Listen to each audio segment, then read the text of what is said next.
Hi everyone, Ainsley here from Small Fry Creations, where we tackle everything DIY, and this week we're building a camping toiletries box where everything is made and nothing is purchased. Let's roll the intro and get to work.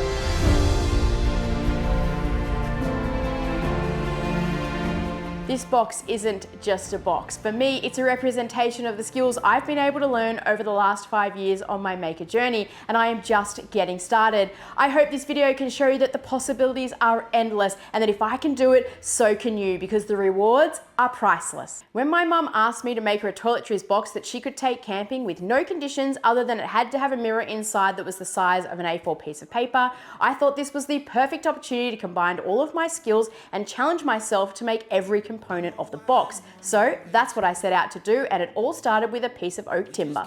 I started by rough cutting the oak down to size, and going into this project I had a rough idea of the design in my head, but I wasn't 100% sure of all of the details, so I just took it step by step. And I'm scared as hell because there's no way to know how this goes, but I can't help but say I promise to give you my all, but it might break me.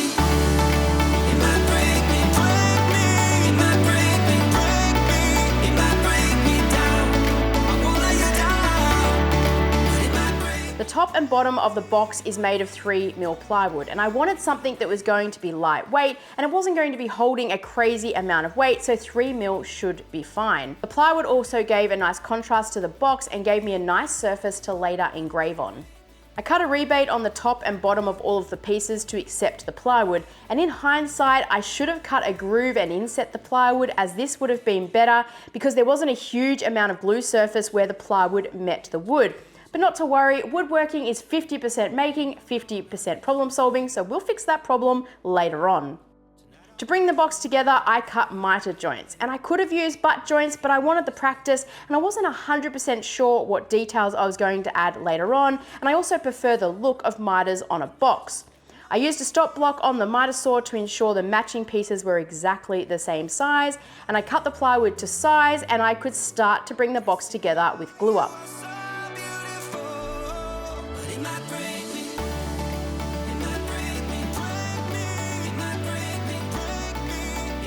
These band clamps are fantastic when gluing up boxes. They help apply even pressure and they bring the box into square. The clamps are also helpful as they don't get in the way when I'm gluing the top and the bottom of the box on.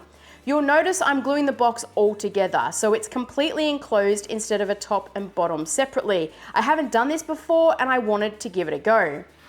In my opinion, it's these tips and tricks that make all the difference to your woodworking. It reduces your errors, betters your output, and increases your joy of making. 5 years ago, I would never have thought to construct the box this way. I would have made the top separate to the bottom, and then I would have entered a world of hurt trying to get them to line up just right. This method reduces my margin of error and also reduces the number of measurements that I'm going to need. I used the table saw to cut the box open, creating a top and bottom to the box, and on the last side I didn't cut all the way through. I left a small amount of material so that the box lid was supported through the cut. I then used a knife to cut the top away from the bottom, and to tidy up the pieces I used a block plane. I would never have done that 5 years ago. Thank you Vic for the lesson and James for the support. Now the box needs to hinge open, so how am I going to do that? Welcome 3D printing. The 3D printing community is fantastic. There are so many files online free for you to download and print, which is really handy, especially if you're just getting started. I found hinges that open 90 degrees, which will allow me to glue the mirror on the inside of the lid and have the lid open enough for Mum to be able to use said mirror. Once printed, I installed and tested them out. They worked really well. However, the lid opened so far that if I wasn't careful, the lid would open too far and the hinges would snap. So I'm gonna have to solve this problem later on, but for right now, let's keep moving. I sanded the box and applied a spray clear finish, as this will be easier to do now instead of at the end. At this stage, the top of the box is looking a little bare and boring, so let's change that. I found a cool image online that I thought fit the theme of Mum going on adventures, and I took that image, put it into Lightburn, and I laser engraved it to the top of the box. It still blows my mind that you can take an image, put it into some software, throw some timber into the laser, push go, and a couple of minutes later, that's what comes out. With the image lasered to the top of the box, I could apply some clear coat and this project was moving along nicely. But it's at this point of the project, I also need to stop and problem solve some of the issues that I've created for myself along the way. I've got miter joints that need to be reinforced. I've got plywood that doesn't have great glue adhesion where it meets the timber. I also have hinges that when you open the lid too far, they will snap. And I also don't have a way to keep the lid open so that Mum can use the mirror when she's getting ready.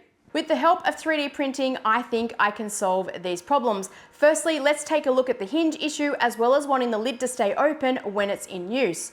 I always wanted this box to have a handle. Mum's going camping, she's going to be carrying it in and out of the car. I think a handle would be helpful. I also think it's going to solve two of the problems. So I jumped into Onshape and I designed this handle. And yes, it operates as a regular handle. It's got hexagons in it, which will go with the theme of the box later on. But what's really cool about this handle is this 10-degree lean back. By incorporating this into the design, what I've been able to do is stop the lid from opening past a certain point. So now my hinges are protected, stopping them from snapping, and it also holds the lid at a really nice angle so that Mum can use it when she's getting ready in the morning. So let's go ahead, get this installed, and then we can start to tackle the other problems.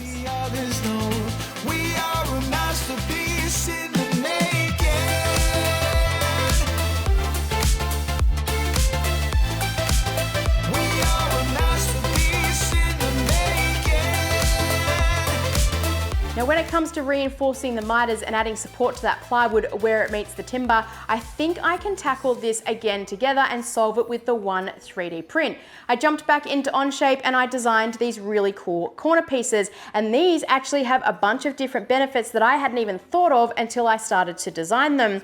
By adding these, I'm going to add support to the miters. It wraps around the corners, drawing everything together. I also have this bottom piece, so now part of the plywood is going to be covered, adding that support to where the plywood meets the timber. But now it also has the added benefit of lifting the box up off the ground slightly. Mum's camping, she's out in the elements, she's going to be subject to weather. By having this and just raising the box up off the ground, it just keeps it out of any of the weather and keeps it nice and dry. Also, the box is going to be in and out of the car. It's going to get bumped around and moved. By having this cover the entire corner, I've now got some bumper stops and protection around the box. I'm really happy with how these came out. I love the hexagon design. Just drawing it all together, I think it makes the box look even cooler than it did before. So let's go ahead, get these installed, and then we can start to wrap this project up. Together we can find the light. We can paint it all with the colors of the world. We are a masterpiece in the making.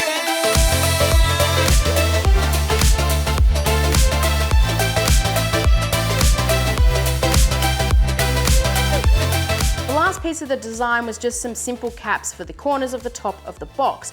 I wanted these to be functional and not take away from the design of the cool corners on the bottom of the box, or also the laser engraved image on the top. And I think this is a simple design that does that. The last step was to glue the mirror into place and attach a latch to keep the box closed when it's in travel mode. The latch is also 3D printed, and it's a file that I found online, which I will link down below. The box is then ready for its reveal and to be given to Mum.